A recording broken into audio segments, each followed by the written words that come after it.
오늘은 사도행전 17번째 시간으로 우리 17장 말씀을 우리가 살펴보도록 하겠습니다. 17장은 사도 바울의 제2차 전도 여행이 계속되고 있는 그러한 내용입니다. 그러면서 17장에서는 새 도시를 다녔던 그 흔적이 기록되어져 있습니다.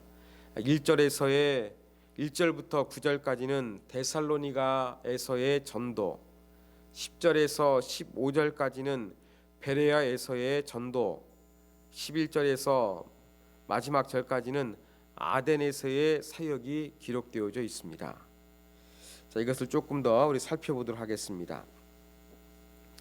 여러분, 모든 길은 노마로 통한다라는 그런 말이 있는 것처럼 예수님이 고난 중간에 걸어가신 이 비아돌로사, 이 비아가 길이거든요. 이 노마의 길은 잘 닦여져 있었습니다. 이 마게도냐 지역에도 에그나티아라는 그러한 도로가 있었습니다. 그 도로를 따라 가지고 바울과 전도팀이 여행을 하고 있었습니다. 그래서 도착한 곳이 어디냐? 이 마게도냐 지역의 수도인 데살로니가였습니다. 이 빌립보로부터 데살로니가는 약 150km 정도 떨어진 것이었습니다. 인구는 한 20만 명 정도 됐습니다. 그리고 여기에는 유대인 회당도 있어서 사도 바울이 회당에 가서 하나님의 말씀을 증거했습니다. 그리고 이 데살로니가는 아까 말씀드린 에그나티아라는 그러한 도로와 또 해안도 가까워 가지고 상당히 교통이 좋은 곳이었습니다. 왕래하는 사람도 많고 여기에서 또 많은 유대인이 살고 있으니까 바울이 여기에서 회당을 찾아가 이제 복음을 증거했던 것입니다. 그러면서 2절에 보면은 바울이 자기의 관례대로 그들에게로 들어가서 새 안식일에 그랬어요. 새 안식일은 세 번의 안식일을 의미합니다. 그러니까 사도 바울이 유대인들은 또 유대인 회당에 모였던 사람들은 경건한 사람으로서 구약 성경을 어느 정도 잘 알고 있거든요. 그래서 세 차례 사도 바울이 그 회당장으로부터 이렇게 말씀을 할 수 있는 기회를 얻어가지고 계속해서 구약 성경이 예수 그리스도가 메시아임을 강조하고 있다. 이러한 부분들을 잘 풀어가지고 안식일마다 강론했던 것으로 보입니다. 그 결과 이 많은 사람들이 예수를 믿게 됐는데 귀부인들 그리고 많은 남자들이 이제 예수 그리스도를 믿게 되는 역사가 일어나게 되었습니다. 이렇게 예수님을 믿게 되는 사건을 보면서 회당에 있었던 유대인들은 가만히 있을 수가 없었습니다. 그들 마음 가운데는 시기심과 질투가 그렇게 일어나게 되었던 것이지요. 어떻게 하느냐? 깡패를 동원했습니다. 깡패를 동원해서 이제 사도 바울이 있었던 그 집으로 이제 다가갑니다.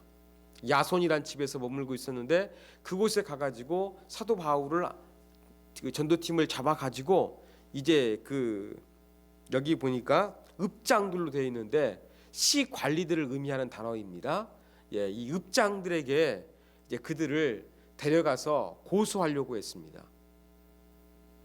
유대의 법으로 종교적인 부분으로서 그렇게 주장하게 되면은 로마 시 읍장들에게는 먹히지가 않습니다. 너희들의 종교적인 문제니까 너희들끼리 알아서 해라.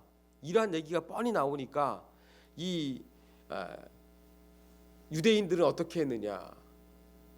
이것을 살짝 바꿨지요. 어떻게 해요?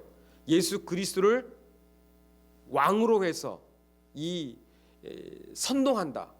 즉 정치범으로 몰아갔던 것입니다. 그 당시에는 이 로마 황제들이 자기들을 조금 신성시해서 그렇게 해서 백성들을 자꾸 이제 순종케 만드는 그러한 정책을 썼던 그러한 시기였기 때문에 그러한 시기에서 이 어떤 사람이 왕이라고 한다 그러면은 상당히 이 읍장들과 같은 로마 관리 사람들은 불안해지기 쉬웠습니다.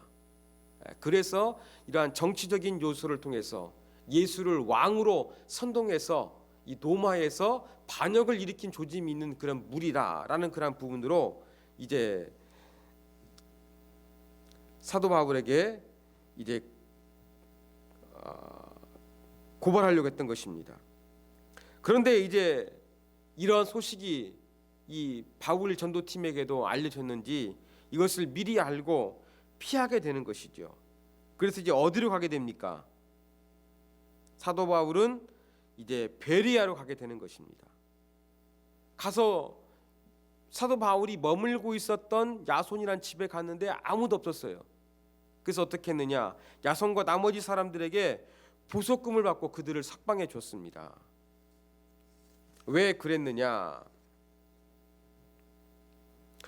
아마 이 야손과 다른 사람들에게 이 사도 바울과 전도팀을 떠나게 하는 조건으로서 보석금을 받고 아마 풀어줬던 것으로 보입니다.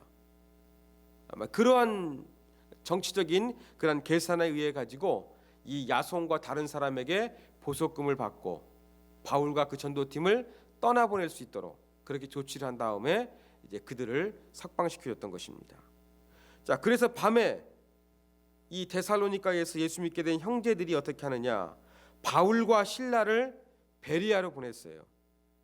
근데 16장 내용을 보면은 이 바울 전도팀에 디모데도 합류를 했거든요. 디모데 갔다는 얘기가 없습니다. 그런 걸 볼 때에 디모데는 이 데살로니가에서 머물러 있었고 또 특별히 그 누명을 썼던 바울과 실라, 또 유대인이지 않았습니까? 이 사람들만 그렇게 이 베레아로 그렇게 갈 수 있도록 조치를 취했던 것 같습니다. 자, 베레아라는 도시에 갔습니다.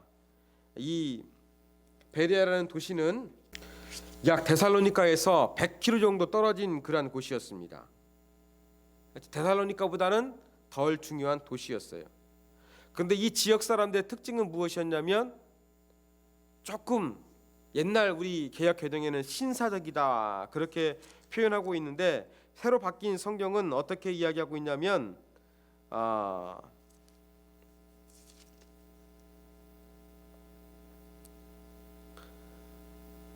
더 너그럽다 그렇게 표현하고 있습니다. 이 너그러운 마음이 있어서 그렇게 데살로니가 사람들처럼 그렇게 바울 전도팀을 핍박하는 그 편협한 자세로서 그렇게 복음을 받아들이지 아니했다는 것입니다. 그리고 선포되는 그런 그 바울의 메시지를 듣고서 어떻게 했느냐? 이것이 과연 사실인지 아닌지 날마다 말씀을 상고했다. 상고했다는 것은 말씀을 묵상하고 연구했다는 거예요. 그러니까 사도 바울이 주의 복음을 증거해서 구약에서 예언하고 있는 것이 메시아가 바로 예수임을 그렇게 증거하자 이것을 하나씩 확인하는 연구 작업을 이 베레아 사람들이 가졌다는 것입니다. 이러한 과정들을 통해서 그렇구나. 예수가 바로 성경에서 말씀하고 있는 그러한 메시아구나 알게 되어서 많은 사람들이 또한 예수를 믿게 되었습니다. 12절에 보니까 헬라의 귀 부인과 남자가 적지 아니했다. 그러한 표현이 있습니다. 자, 이렇게 이 베레아 지역에서도 성공적으로 주의 복음을 증거하고 있으니까 이 소식이 이 데살로니가 지역에 있었던 유대인에게도 흘러갔던 것 같습니다. 그러니까 어떻게 합니까? 1차 전도 여행 때 봤던 것처럼 또 그 데살로니가 지역 사람들이 추격해 와가지고 이 베레아에 와가지고 사람들을 막 선동해가지고 이 바울과 실라가 전도하지 못하도록 그렇게 방해를 하는 그러한 모습이 성경에 나타나고 있습니다. 여러분, 디모데를 이 데살로니가에 남겨두고 바울과 실라만 떠났지만 이 베레아까지 와가지고 핍박하고 있는 유대인들의 모습 볼 때 상당히 과격하다는 걸 우리가 알 수 있습니다. 그렇다고 한다 그러면 데살로니가에서 새로 예수를 믿게 된 사람도 어떻게 있습니까? 그들에게도 당연히 핍박을 가했습니다. 데살로니가 전서에 보면 그러한 내용이 언급되어져 있어요. 이러한 부분들을 위해서 이 데살로니가 성도들은 바울이 떠난 이후에 이렇게 핍박을 받게 되는 그러한 일이 일어나게 되었다는 것, 우리가 이 부분을 통해서도 가히 짐작할 수가 있습니다. 자, 이 베레아에서도 막 사람들을 선동해가지고 바울과 실라를 막 고소하려고 했겠지요. 예, 그렇게 하려고 하니까 또 어떻게 합니까? 이제는 바울만 따로 보냅니다. 바다까지 가게 했죠. 바다 가게 해가지고 여기서는 이제 배를 타고 어디로 가느냐? 많이 떨어져 있는 아덴. 요즘으로는 그리스의 수도 아테네를 가리키겠죠. 예, 아덴으로 이르게 합니다. 거기까지는 배를 타고 베레아의 형제들이 동행해 줍니다. 그리고 이제 그 배를 타고 다시 돌아가는 그런 베레아 형제들에게 이제 헤어졌던 디모데하고 실라가 아덴으로 올 수 있도록 그렇게 명령을 해서 돌려보냈던 것으로 보입니다. 그래서 16절 이하에서는 이제 사도 바울이 아덴에서 전도했던 내용이 기록되어 있습니다. 자, 아덴에서 이제 전도팀 일행을 기다렸습니다. 가만히 뭐 휴가 차원에서 보내는 것이 아니라 성을 훑어봤겠지요. 그러면서 바울의 눈에는 뭐가 들어왔느냐?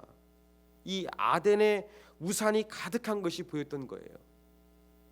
여러분, 아덴은요, 이 그리스가 멸망을 했지만 그래도 그 당시에는 세계 3대 도시였습니다. 로마, 알렉산드리아, 그다음에 아덴이 바로 세계 3대 도시였습니다.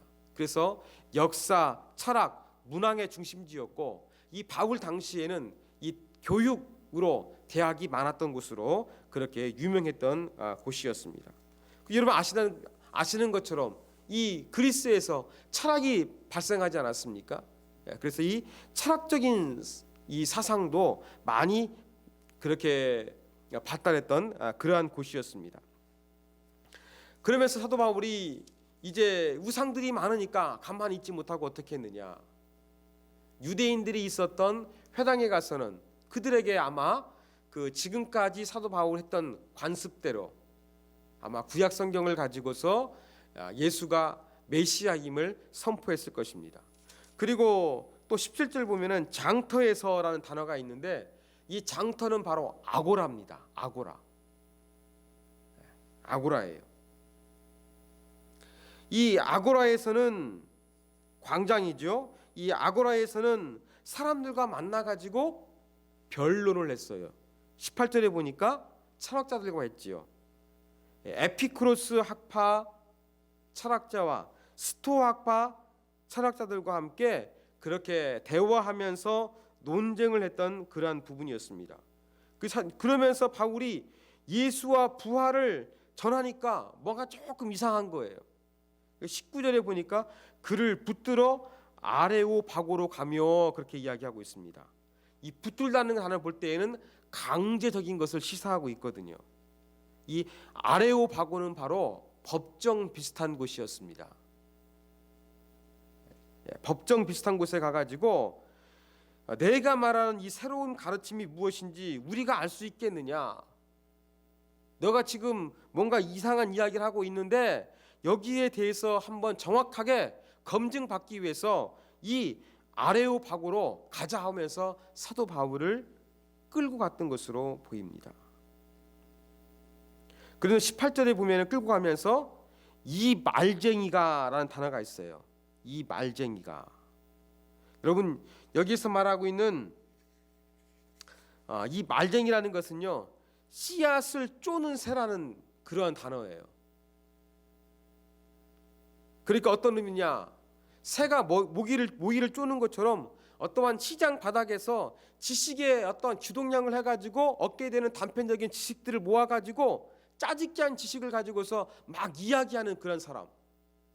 이러한 사람으로 사도 바울을 폄하하고 있는 것입니다.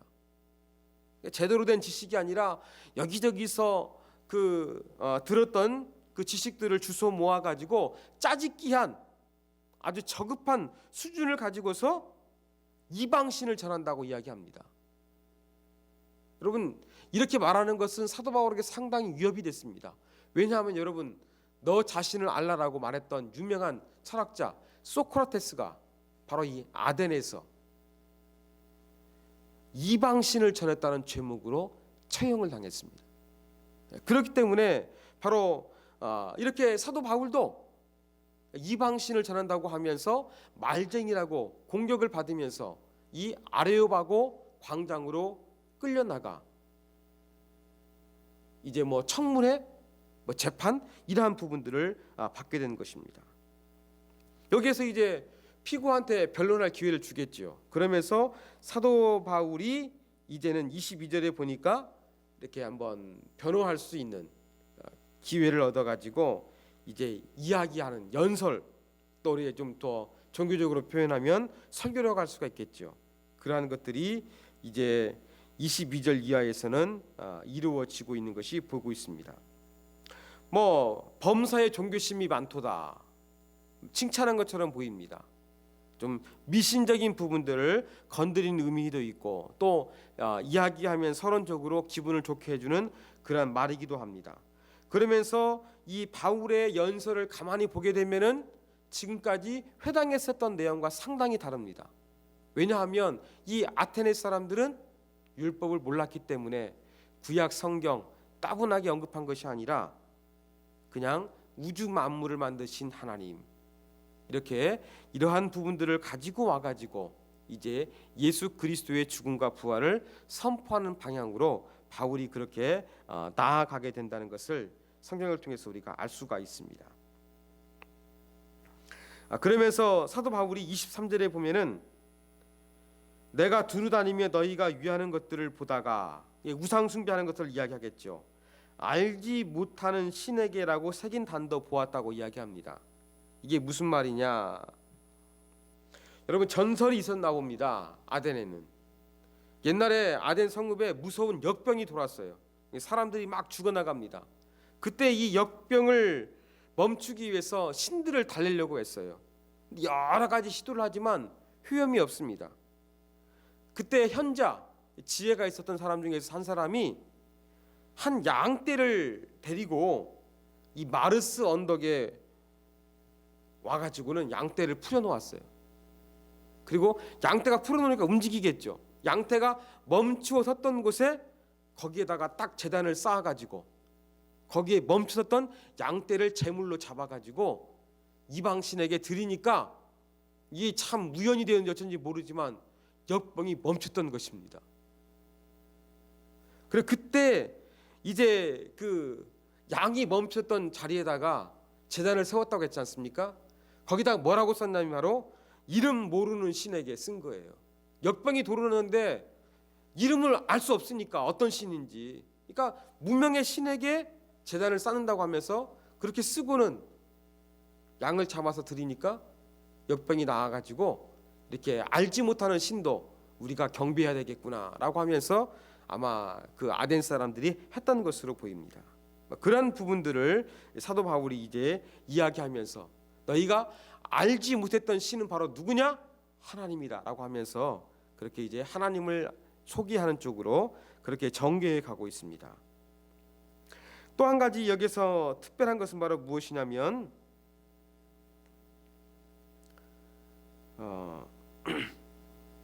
이 사도 바울이 증거하면서 시인의 말을 인용하는 거예요. 여러분 28절 보면은 너희 시인 중에 어떤 사람의 말과 같이 우리가 그의 소생이라 하니 라고 하면서 이 사도 바울이 그래도 공부를 좀 많이 했던 사람이니까 이렇게 그 아데네 사람들이 좋아했던 문학가 이 시인의 말을 인용해 가지고 이 복음을 전개해 가는 그러한 모습들. 그러니까 헬라인에게는 헬라인에게, 이방인에게는 이방인에게, 유대인에게는 유대인에게 했던 그러한 이 전도 전략이 여실히 잘 드러나고 있는 그러한 모습이라고 할 수가 있겠습니다. 그러면서 결국 사도 바울은 무슨 얘기로 끌고 가느냐? 바로 부활이에요. 예수 그리스도가 죽으시고 부활해서 이제 우리도 부활할 것이다 라는 것을 증거하게 됩니다. 자, 그 32절에 보니까 그들이 죽은 자의 부활을 듣고 어떤 사람은 조롱도 하고 라고 하는 거예요. 이 부활에 대한 반응이 나옵니다. 왜냐하면은요, 이 아덴 지역에 살고 있던 사람들은 영혼을 아주 중요하게 여겼습니다. 그러나 육체는 별로 소중하게 여기지 않았어요. 그렇기 때문에 이들이 볼 때에 그 육체의 부활을 이야기하는 사도 바울의 이야기는 그들의 사상, 그들의 가치관, 이것으로는 받아들이기 상당히 힘든 거였어요. 이런 부분을 바울이 언급하니까 멸시하고 조롱했던 것이고, 어떤 사람은 판단 유보도 했던 것이지요. 그러면서 사람들은 그냥 바울 곁을 떠나가 버렸습니다. 그래도 그 가운데 34절에 보니까 몇몇 사람은 믿었죠. 아레오바고 관리, 이 디오누시우라는 사람하고, 그 다음에 다말이라고 하는 여자가 이제 그 복음을 받아들이게 되는 그러한 내용이 언급되어 있는 것이 사도행전 17장의 내용입니다. 자, 이러한 내용을 통해서 우리가 배울 수 있는 교훈점을 한번 우리가 살펴보도록 하겠습니다. 여러분, 첫 번째 교훈은 무엇이냐면요, 우리의 신앙은 성경으로 검증이 되어야 한다는 것입니다. 이 베레아 사람들은 성경을 듣고자 했을 뿐만 아니라 스스로 성경을 그러한가 하면서 날마다 성경을 상고했다, 묵상하고 연구했다는 것을 제가 말씀을 드렸습니다. 바로 이러한 모습이 우리의 모습이 되어야 한다는 것입니다. 하나님 말씀을 맹목적으로만 믿는 것이 아니라 바른 신앙을 가질 수 있도록 과연 성경이 사실인가 정확하게 우리가 조금 더 이렇게 진리를 알고 믿는 것이 더 중요하다는 것입니다. 여러분, 이렇게 이 베레아 사람들처럼 하나님 말씀을 잘 우리가 조금 연구하고 믿지 않으면 이상한 신앙으로 우리가 흘러갈 수가 있어요. 말씀에 기초한 견고한 신앙이 아니라 어떤 신비적인 것을 좋아하는 체험주의적인 신앙, 은사적인 신앙으로서 흘러갈 수가 있다는 것입니다. 이러한 신앙이 되지 않도록 우리는 철저하게 하나님 말씀에 바탕하고 있어야 됩니다. 이 바탕 위에서 이 신앙이 더욱더 굳건해지기 위해서 이 은사적인 것, 어떤 개인적인 체험하는 것, 이것도 정말로 중요합니다. 그렇지만 이 체험만 있고 말씀에 없으면 이것은 이상한 신앙으로 흐르기 쉽다는 것을 우리가 기억해야 되겠습니다. 성경으로 우리가 하나님 말씀을 잘 들여다보는 것 정말로 중요합니다. 그래서 어떤 때 내가 체험 하나 하지 않느냐, 내가 경험이 많으냐 많지 않느냐를 떠나가지고 늘 내 마음 가운데 예수 그리스도가 하나님의 영이 머물러 있을 수 있도록 하나님 말씀으로 우리의 신앙을 잘 다지는 것이 정말로 중요하다는 것입니다. 저는 말씀에 그러한 능력이 있다고 믿습니다. 여러분, 그 말씀 붙잡고 말씀이 내 마음과 다가오면은요, 그 말씀이 울림이 있습니다. 그 말씀대로 살면 되는 거예요. 그리고 이 베레아 사람들이 날마다 성경을 상고했던 것처럼 우리가 하나님 말씀을 가지고서 하나님 말씀이 마치 엑스레이와 같이 우리 자신을 살펴볼 수 있는 그러한 기준이 되어야 되는 것입니다. 엑스레이를 찍어가지고 우리 몸에 이상이 없는지 그렇게 살펴보게 되는 것처럼 이 하나님 말씀을 통해서 늘 우리의 삶, 우리의 신앙, 하나님 원하시는 뜻으로 나아가고 있는지 이것을 점검하는 자세가 우리 가운데는 있어야 한다는 것입니다. 그러므로 늘 말씀을 듣고 그 말씀을 통해서 내가 하나님의 뜻에 순종하고 있는지 우리 자신을 살펴야 되겠습니다. 자, 두 번째 교훈입니다. 여러분, 복음 전파는 이 사도행전 17장에 보니까 꼭 아름답고 화려한 결말로 끝나지 않을 수도 있다는 것을 가르쳐 주고 있습니다. 저는 17장을 준비하면서 이런 생각이 들었습니다. 우리 앞에 내용 살펴보니까 사도 바울이 아시아에서 복음을 증거하려고 했잖아요. 그런데 예수의 영, 성령께서 막으셨어요. 그리고 환상을 통해 가지고 건너와서 우리를 도우라는 마게도니아 사람의 환상을 보고서 이제 유럽으로서 전도하러 왔습니다. 와가지고 한번 이렇게 좀 신비한 역사가 일어나긴 일어났죠. 그런데 17장에 보니까 데살로니가에서, 베레아에서, 아덴에서 여러분 어떠한 성령의 놀라운 역사가 일어났습니까? 아니에요. 이 사도행전 성령이 임하실 때 보여줬던 어떤 그런 놀라운 성령의 역사가 일어나지는 않았어요. 그 사도 바울 보면은 뭐 했습니까? 관습대로 사도 바울이 전도하던 방습에 따라 가지고 회당을 찾아가서 성경을 통해서 또 성경을 모르는 사람에게는 그 사람에게 눈높이 맞춰가지고 주의 복음을 증거했다는 거예요. 그것만 언급되어 있어요. 그리고 데살로니가에서 누명을 써가지고 베레아로 이동하고, 베레아에서도 그들이 또 찾아오니까 아덴으로 가고, 아덴에서는 이 광장과 또 이 회당에서 복음을 증거했지만 다른 지역들보다는 전도 열매가 조금 상대적으로 빈약했던 것을 볼 수가 있습니다. 저는 이런 생각이 들더라고요. 건너와서 우리를 도우라, 뭐 이렇게 환상을 보고 예수의 영이 아시아에서 전도하지 못하게 했다고 한다 그러면 하나님의 뜻대로 순종해가지고 유럽 대륙에 건너가니까 뭔가 이 마게도니아 지역, 그 다음에 이 철학으로 사로잡힌 아덴과 같은 도시 가운데서 강력한 성령의 역사가 일어나가지고 한번 그들을 다 모든 것들을 새롭게 할 수 있는 하나님의 능력이 나타나면 좋은데, 하나님의 뜻에 순종해서 건너갔지만 그러한 것들은 나타나지 않았다는 거예요. 핍박을 통해서 옮겨 다니게 되고, 철학자와 변론을 통해서도 그렇게 생각보다 많은 열매를 맺지 못하는 그러한 부분도 나타날 수가 있다는 것입니다. 여러분, 복음 전파는 꼭 화려한 결말만을 가져오는 거 아닙니다. 말씀을 준비하다 보니까 이 부분을 가지고서 어떤 사람들은요, 사도 바울이 실패했다, 특별히 아덴 사역을 실패했다고 정의합니다. 왜냐하면 성경 말씀을 증거해야 되는데 성경 말씀을 전하지 아니하고 철학적으로 뭐 시인이 말했던 걸 문학적으로 접근해가지고 인간적으로 전도하다 보니까 실패했다, 그렇게 이야기를 합니다. 그리고 고린도 전서 2장에 보면은 내가 십자가 외에는 모든 것들을 이제 중요한 것 여기지 않고 전도하겠다, 그러한 내용이 나오는 거예요. 이러한 것들을 통해 가지고서 십자가에 내가 아무것도 말하지 않겠다, 이것도 이 아데네스의 전도 배경 때문에 나왔던 것으로 그렇게 이야기를 합니다. 그렇지만 여러분, 이것은 바람직한 해석은 아닌 것 같아요.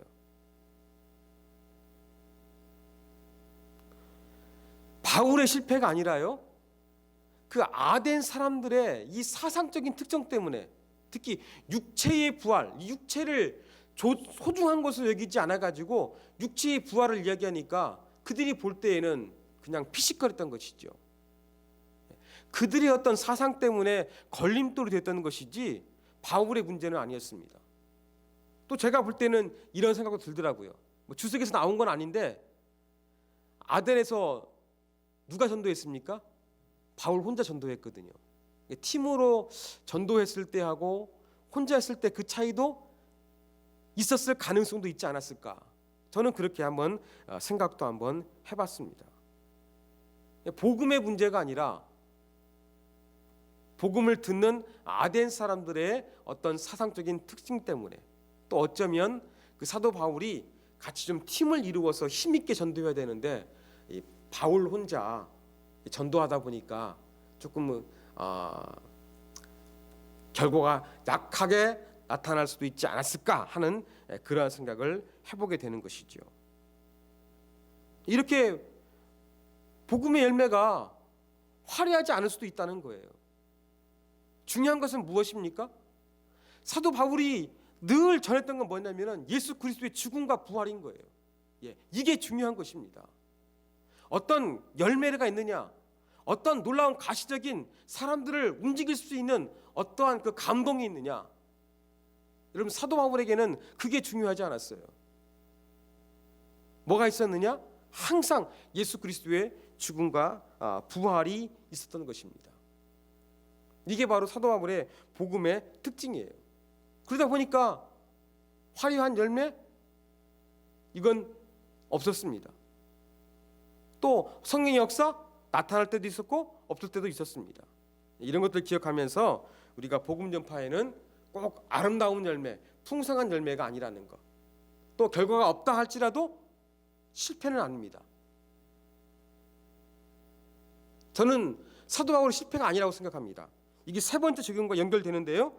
왜냐하면 사도 바울은 열정이 대단했기 때문에 그렇습니다.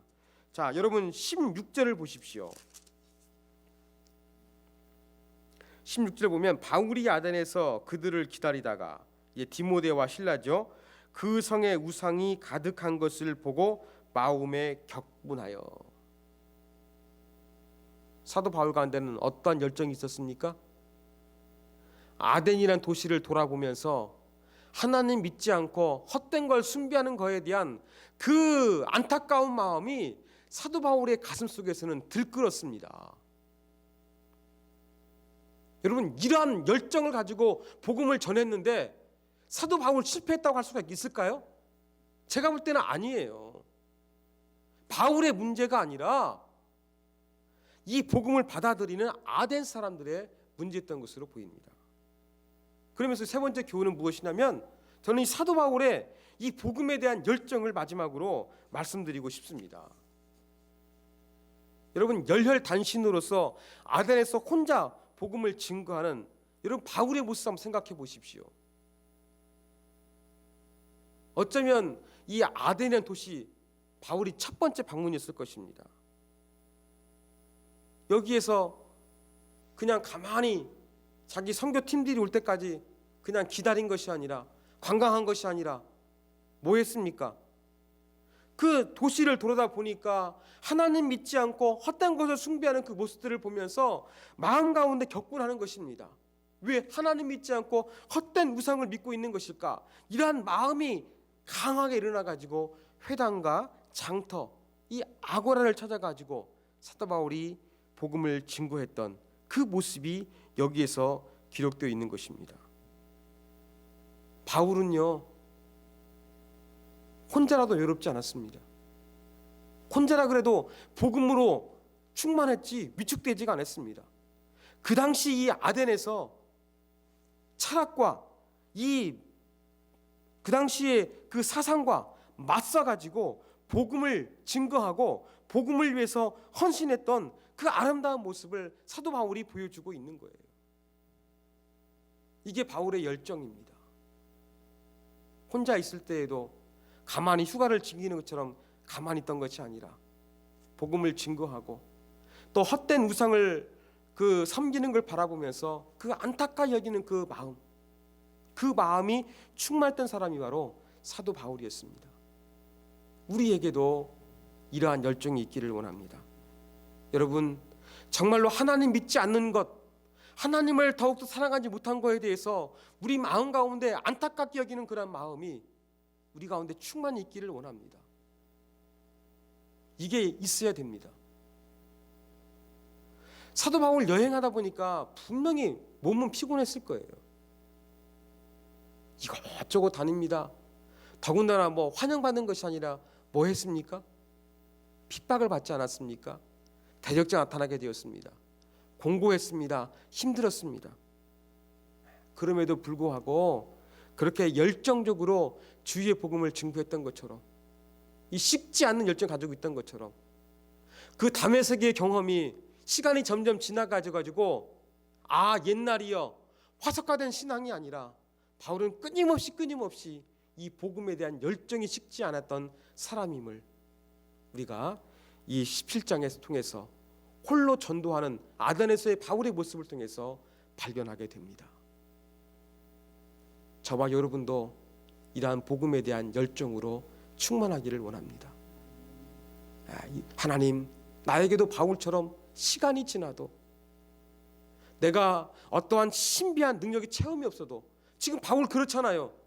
전에는 허메스스 같은 얘기도 들었고 기적도 일어났는데 지금 최근에는 그런 것도 없었어요. 그럼에도 불구하고, 이 도망다니는 그런 신문에도 불구하고 하나님에 대한 복음의 열정으로 충만했던 것처럼 내 안에도 늘 끊임없이 이 복음에 대한 생각, 복음에 대해서 헌신하는 그런 마음으로 충만해지는 하나님, 내 삶이 되게, 내 신앙이 되도록 나를 붙잡아 주십시오. 그렇게 기도할 수 있는 저와 여러분이 되기를 간절히 소망합니다.